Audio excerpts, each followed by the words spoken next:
Je vous propose ici un petit défi de type animal fluo, où vous allez d'abord faire 2 exercices en position statique, c'est-à-dire en 1 la bête et en 2 le crabe. Par la suite, vous allez combiner ces 2 exercices pour créer un mouvement de gauche à droite. Dans la position dite de la bête, surveillez bien ici mon positionnement, c'est-à-dire mes all four, mes 4 points de contact avec le sol, soit les 2 mains et les 2 pieds. Vous devez maintenir votre alignement autant que possible, des mains jusqu'à l'épaule avec une ligne droite et les coudes barrés. Par la suite, vous avez également, si vous avez remarqué, les genoux sous les hanches, environ 1 à 2 pouces du sol. Et le but est de bien engager les muscles profonds abdominaux pour maintenir une position la plus stable possible.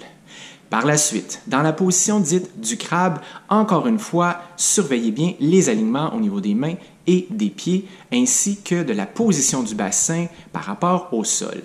Il ne touche pas le sol, en général environ 1 à 3 pouces environ du plancher. Veillez également à bien ouvrir la posture au niveau pectoral en poussant bien les mains dans le sol, allongeant ainsi la nuque pour créer un peu d'espace entre chacune des vertèbres de la colonne vertébrale. Une fois ces 2 positions statiques créées et le temps, la durée en fait des positions statiques terminées, vous pourrez à ce moment-là combiner ces 2 exercices en un mouvement de gauche vers la droite. Ici, ce n'est pas la vitesse qui prime, mais bien la qualité de chacun des mouvements. Veillez à bien ressentir chaque point de contact au niveau des pieds et des mains dans le sol lors du passage d'une position à l'autre. Enfin, remarquez que vous pourriez augmenter le défi en faisant des positions statiques de 30 secondes, 45 secondes ou bien 60 secondes, autant pour la bête que le crabe.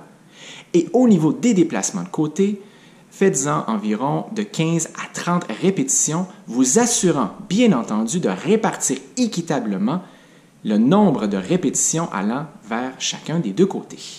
Pensez toujours à valoriser la qualité au-delà de la quantité. Allez-y vraiment dans la perception du mouvement.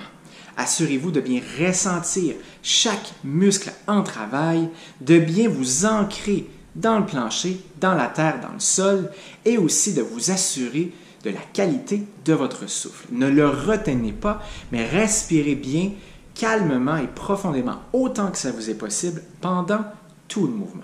Sur ce, je vous souhaite de belles expériences, de bons entraînements, et on se dit à une prochaine fois.